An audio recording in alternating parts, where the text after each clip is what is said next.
Assalamualaikum warahmatullahi wabarakatuh. Alhamdulillah alamin. Assalatu wassalamu ala asrofil anbiya'i wal mursalin wa ala alihi wa sahbihi rasulillahi ajma'in. Nah, pada kesempatan kali ini kami dari kelompok 2 ingin mempresentasikan hasil dari diskusi kelompok kami, yaitu mengenai bahan ajar cetak.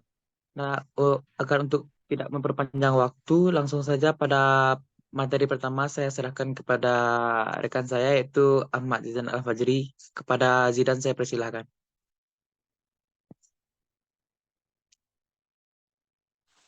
Baik, sebelumnya terima kasih kepada moderator. Di sini saya, Ahmad Zainal Fajri, akan coba membawakan presentasi mengenai hakikat dari bahan ajar cetak itu sendiri. Nah, bahan ajar adalah seperangkat sarana atau alat pembelajaran yang berisikan materi pembelajaran, metode, batasan-batasan, dan cara mengevaluasi pembelajaran yang didesain secara sistematis dalam rangka mencapai tujuan pembelajaran yang diharapkan. Nah, sementara itu, bahan ajar cetak merupakan bahan ajar yang memuat materi atau isi pembelajaran guna mencapai tujuan pembelajaran yang tertuang dengan menggunakan teknologi cetak. Nah, bahan ajar cetak ini sendiri memuat materi berupa ide, fakta, konsep, prinsip, kaidah, ataupun teori-teori yang tercakup dalam mata pelajaran yang sesuai dengan disiplin ilmu serta informasi lainnya yang terkandung dalam pembelajaran tersebut. Next slide.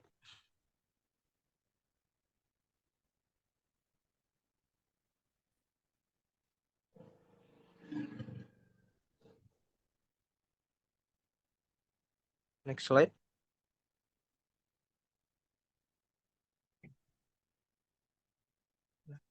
Nah, adapun prinsip-prinsip dalam bahan ajar cetak, yakninya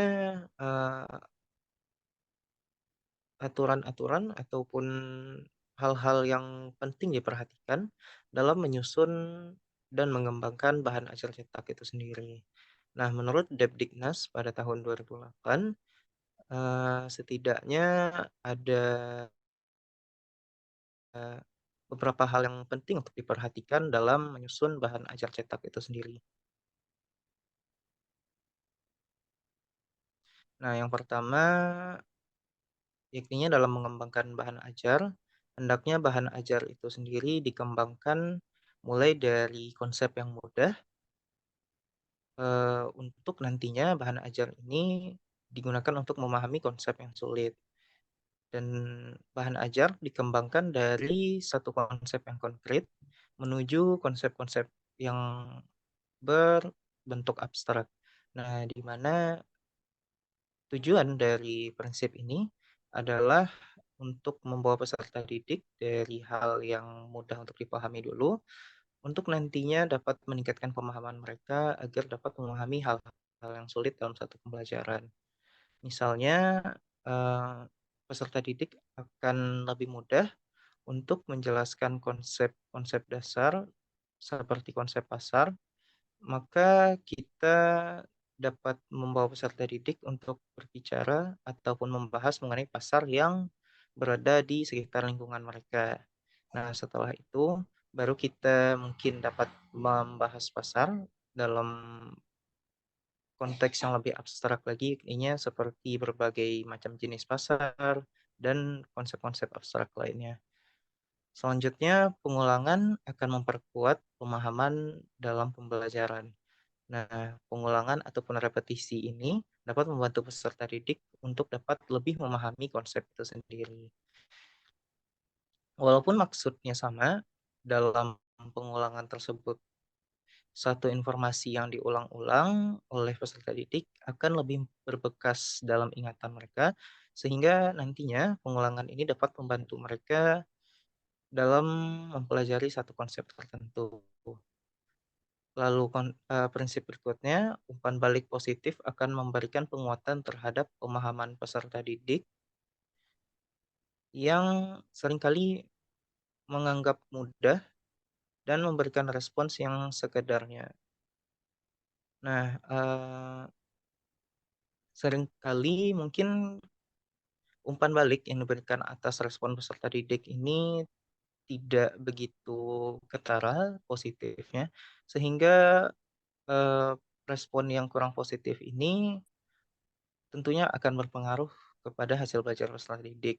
Jika respon yang diberikan pendidik terhadap para peserta didik dapat menjadi umpan balik yang positif, maka hal ini dapat menjadi penguatan tersendiri bagi peserta didik, sehingga mereka dapat, timbul rasa percaya diri ataupun, eee, dampak positif lainnya yang dapat ditampilkan ataupun ditawarkan oleh umpan balik positif dalam pembelajaran itu sendiri.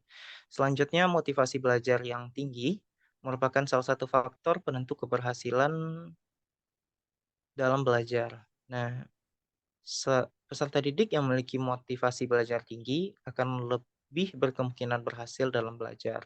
Untuk itu, pendidik hendaknya melaksanakan pembelajaran dengan memberikan motivasi agar peserta didik mau belajar. Salah satu upaya dalam memotivasi peserta didik dalam belajar adalah diantaranya seperti memberikan pujian, memberikan harapan, menjelaskan tujuan dan manfaat pembelajaran, ataupun bentuk-bentuk perilaku lainnya. Selanjutnya, mencapai tujuan ibarat naik tangga, yakni setahap demi setahap. Dari konsep, ataupun prinsip ini sesuai dengan prinsip yang pertama tadi, yakninya kompetensi yang diraih oleh peserta didik ini ibarat anak tangga, yang mana dimulai dari konsep yang mudah menuju konsep yang sulit, konsep yang abstrak menuju konsep yang konkret menuju konsep yang abstrak. Dalam bahan ajar, An tujuan-tujuan ini dirumuskan dalam bentuk indikator-indikator ataupun kompetensi yang biasanya tertuang dalam bentuk KI, KD, dan juga capaian pembelajaran.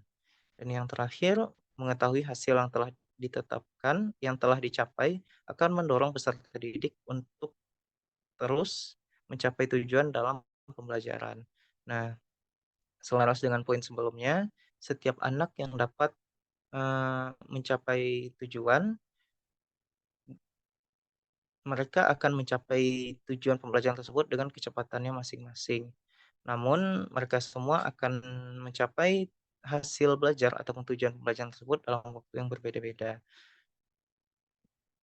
Next slide.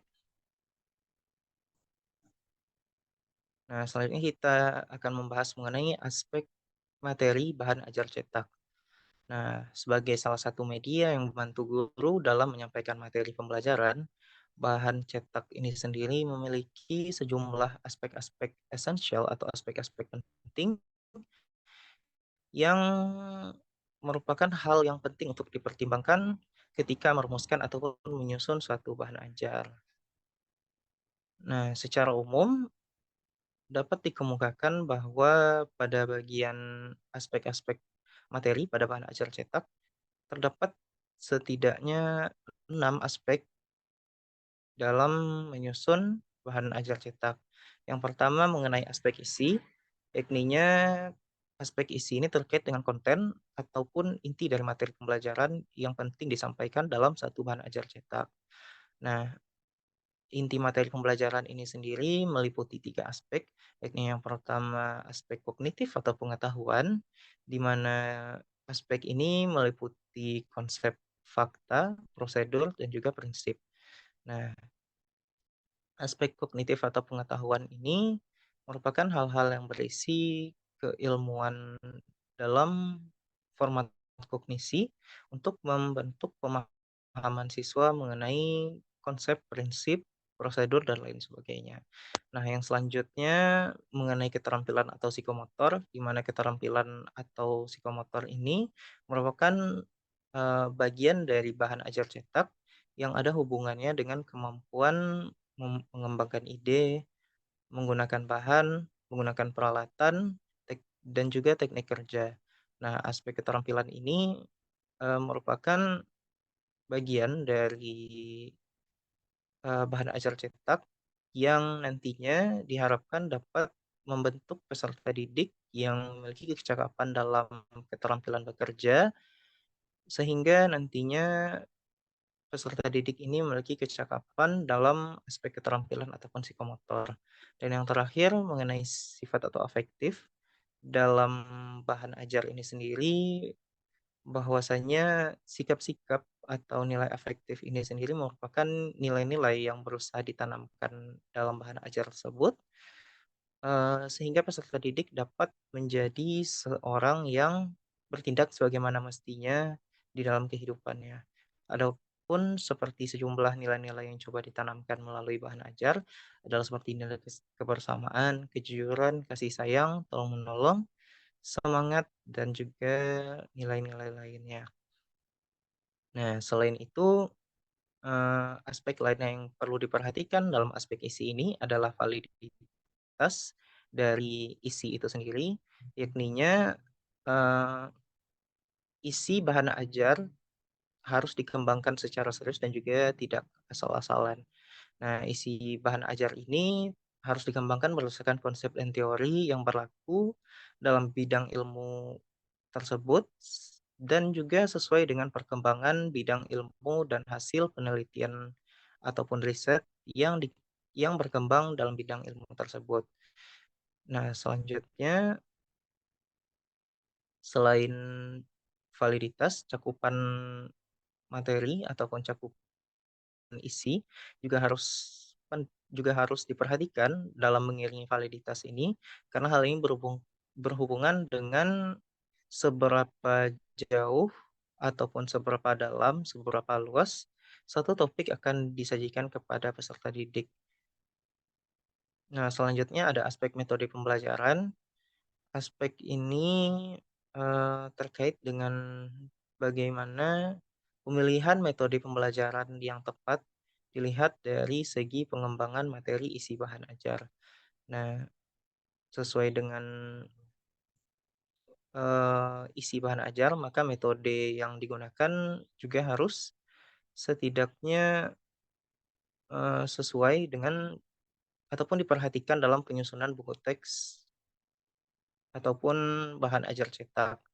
Nah, adapun hal-hal yang harus diperhatikan dalam aspek metode pembelajaran ini, yang pertama penyusunan bahan ajar, hendaknya memberikan kesempatan kepada siswa untuk melakukan pengamatan, praktek, serta diskusi mengenai materi tersebut. Lalu, eee, hendaknya memberikan kesempatan bagi siswa dalam pelaksanaan proses pembelajaran. Dan yang terakhir, mempertimbangkan penggunaan media dan sumber belajar dalam kegiatan yang relevan dengan prinsip-prinsip penggunaannya. Selanjutnya terkait dengan aspek bahasa, yakninya dalam mengembangkan satu bahan ajar, penggunaan bahasa menjadi salah satu faktor yang penting dalam pengembangan aspek pengembangan bahan ajar cetak. Penggunaan bahasa dapat meliputi pemilihan ragam bahasa, pemilihan kata, penggunaan kalimat efektif, dan juga penyusunan paragraf yang bermakna. Nah, aspek bahasa dalam penyusunan bahan ajar ini penting, karena satu isi bahasa yang dapat dimengerti oleh peserta didik, sehingga bahan ajar tersebut dapat bermakna bagi mereka. Selanjutnya adalah aspek ketercernaan atau keterbacaan dari bahan ajar cetak, di mana bahan ajar yang kita berikan kepada para peserta didik hendaknya dapat terbaca ataupun tercerna bagi mereka, sehingga inti materi yang terdapat dalam bahan ajar tersebut dapat mereka peroleh menjadi satu pengetahuan bagi mereka. Nah, selanjutnya terdapat aspek ilustrasi yang merupakan alat komunikasi ataupun perantara visual di dalam buku yang berguna untuk memperjelas gagasan dalam bentuk teks dari satu bahan ajar cetak. Nah, ilustrasi ini memberikan sejumlah informasi penting yang mungkin tidak dapat digambarkan oleh teks, sehingga informasi yang ditawarkan oleh ilustrasi ini dapat membantu peserta didik dalam memahami satu teks dalam bahan ajar cetak. Ilustrasi yang digunakan dalam bahan ajar cetak dapat berupa banyak model. Yang pertama seperti tabel, diagram, grafik, gambar, sketsa, dan lain sebagainya. Nah, yang terakhir ada aspek unsur grafika, yakni mengenai penyusunan buku teks dan juga penampilan fisik dari satu bahan ajar cetak. Hal ini penting karena penampilan fisik pada satu bahan ajar cetak dapat berpengaruh terhadap keberhasilan aspek-aspek lainnya dalam menjalankan fungsi-fungsinya. Nah, mungkin sekian penyampaian materi dari saya, dikembalikan ke moderator. Terima kasih.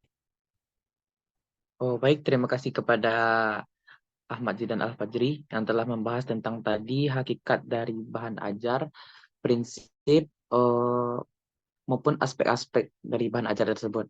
Nah, kemudian materi selanjutnya akan saya jelaskan yaitu mengenai macam-macam eh, bahan ajar cetak. Nah, beragam jenis bahan ajar cetak ini ditujukan untuk menjawab kebutuhan peserta didik dan juga zaman akan media pembelajaran yang harus tetap relevan dan terbarukan. Nah, macam-macam bahan ajar cetak ini berfungsi untuk memenuhi kebutuhan peserta didik akan bahan ajar cetak yang dapat membantu mereka belajar dengan berbagai macam keadaan serta materi pembelajaran. Nah, adapun beberapa jenis bahan ajar cetak yang digunakan dalam proses pembelajaran, yaitu yang pertama modul. Nah, modul merupakan alat atau sarana pembelajaran yang berisi materi, metode, batasan-batasan, dan cara mengevaluasi yang dirancang secara sistematis dan menarik untuk mencapai kompetensi yang diharapkan sesuai dengan tingkat kompleksitasnya.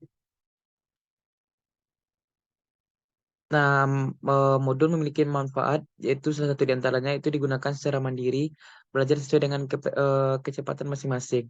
Kemudian memiliki karakteristik stand-alone, yaitu modul dikembangkan tidak tergantung pada media lain.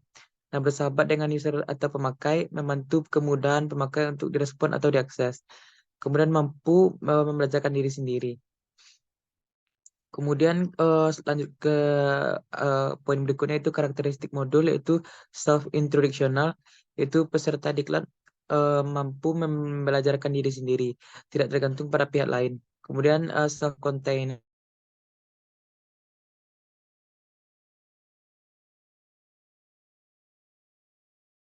ini utuh.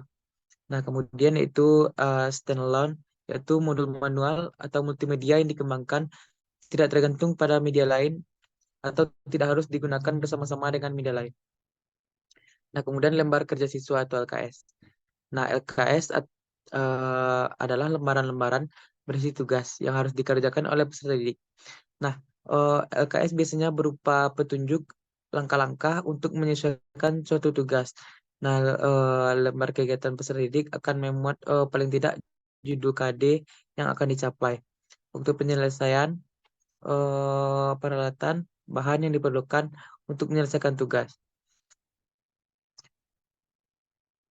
Nah, kelebihan dari LKS ini itu dapat menjadikan media pembelajaran mandiri bagi siswa. Kemudian meningkatkan aktivitas siswa dalam mengikuti kegiatan belajar mengajar.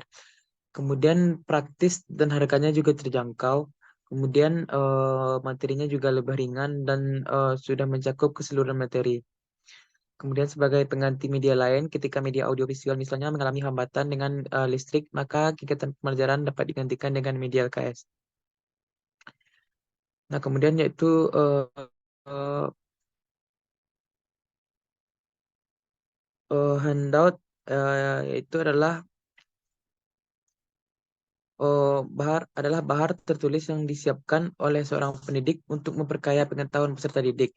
Nah, menurut kamus Oxford halaman 389, handout is prepared statement given. Nah, handout adalah pernyataan yang telah disiapkan oleh pembicara. Handout biasanya diambilkan dari beberapa literatur yang memiliki relevansi dengan materi yang diajarkan atau KD. Nah, fungsinya itu guna membantu pendengar agar tidak perlu mencatat. Kemudian sebagai pendamping penjelasan si penceramah pendidik. Nah, kemudian kelebihan dari Honda ini yaitu siswa dapat belajar sesuai dengan kecepatannya masing-masing. Nah, di samping dapat mengulang materi, siswa juga dapat mengikuti urutan pikirannya secara logis. Kemudian perpaduan teks dan gambar dapat menambah daya tarik serta memperlancar pemahaman informasi yang disampaikan. Kemudian juga lebih ekonomis. Nah, selanjutnya yaitu buku. Nah, buku adalah bahan tertulis yang menyajikan ilmu pengetahuan, buah pikiran dari pengarangnya. Nah, oleh pengarangnya, isi buku didapat dari berbagai cara. Misalnya hasil penelitian, hasil pengamatan, aktualisasi pengalaman, autobiografi, atau hasil imajinasi seseorang yang disebut dengan fiksi. Nah, menurut Kamus Oxford halaman 94, buku diartikan sebagai book is a number of sheet of paper, either printed or blank, pasted together in a cover. Nah, buku adalah sejumlah lembaran kertas, baik cetakan maupun kosong, yang dijilid dan diberi kulit. Nah, buku sebagai bahan ajar merupakan buku yang berisi suatu ilmu pengetahuan. Nah, hasil analisis terhadap kurikulum dalam bentuk tertulis. Nah, buku yang baik adalah buku yang ditulis dengan menggunakan bahasa yang baik dan mudah dimengerti. Disajikan secara menarik, dilengkapi dengan gambar dan keterangan-keterangannya. Baik, mungkin sekian yang saya sampaikan. Kemudian materi selanjutnya mungkin akan dijelaskan oleh rekan saya itu Mesyarah. Kepada Mesyarah saya persilahkan. Baik, terima kasih moderator. Saya akan lanjutkan materi dari macam-macam atau jenis-jenis bahan ajar cetak. Yang selanjutnya yaitu ada brosur. Brosur merupakan bahan informasi tertulis mengenai suatu masalah yang disusun secara bersistem atau cetakan yang hanya terdiri atas beberapa halaman dan dilipat tanpa dijilid atau selebaran cetakan yang berisi keterangan singkat tetapi lengkap tentang perusahaan atau organisasi. Kelebihan dari brosur ini yang pertama yaitu memudahkan guru, biayanya relatif sedikit, penggunaannya mudah, susunannya yang kreatif, dan dapat dibaca di semua tempat. Kekurangannya tidak dapat mempresentasikan gerak, cenderung dijadikan hafalan, materi yang bersifat linear, tidak dapat memberikan umpan balik, dan dan memuat banyak terminologi. Bahan ajar cetak yang selanjutnya ada leaflet. Leaflet adalah bahan cetak tertulis berupa lembaran yang dilipat tapi tidak dijahit. Leaflet sebagai bahan ajar harus memuat materi yang dapat menggiring peserta didik untuk menguasai satu atau lebih kompetensi dasar. Kelebihan dari leaflet ini yaitu dapat menyajikan pesan atau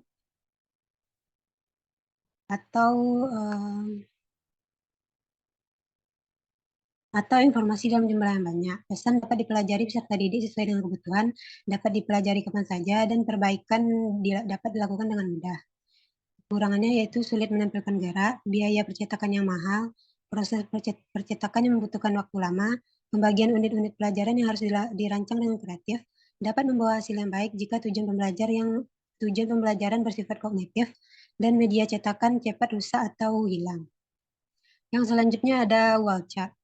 Wall chart adalah bahan cetak yang biasanya berupa siklus atau proses atau grafik yang bermakna menunjukkan posisi tertentu. Agar wall chart terlihat lebih menarik bagi peserta didik maupun pendidik, maka wall chart didesain dengan menggunakan tata warna dan pengaturan proporsi yang baik. Kelebihan dari wall chart ini yaitu lebih fokus ke materi yang disampaikan, bentuknya menarik, dapat ditempel di dinding sehingga dapat dilihat kapan saja dan bisa disesuaikan dengan materi yang disampaikan. Dan kekurangannya yaitu sulit disimpan karena bentuknya yang besar dan membutuhkan biaya yang cukup banyak. Bahan ajar cetak yang terakhir yaitu ada foto atau gambar. Foto atau gambar memiliki makna yang lebih baik dibandingkan dengan tulisan. Foto atau gambar sebagai bahan ajar tentu saja diperlukan satu rancangan yang baik agar setelah selesai melihat sebuah atas serangkaian foto atau gambar, peserta didik dapat melakukan sesuatu yang pada akhirnya menguasai satu atau lebih kompetensi dasar. Kelebihan dari bahan foto atau gambar ini yaitu mudah didapat, harganya murah, mudah digunakan, memperjelas suatu materi, lebih realistis, membantu pengawasan dan mengatasi keterbatasan ruang. Sedangkan kekurangannya yaitu hanya medium visual, gambar yang seringkali tidak dapat, guru harus terampil dan jeli dalam memilih gambar, lebih menekankan persepsi indera mata, kurang efektif, dan ukuran sangat terbatas, serta memerlukan keterbatasan sumber. Sekian materi yang dapat saya sampaikan, saya kembalikan kepada moderator. Oh, baik, terima kasih kepada Mesyarah. Oh, mungkin sekian saja hasil dari diskusi kami dari kelompok 2, itu mengenai pengembangan bahan ajar cetak.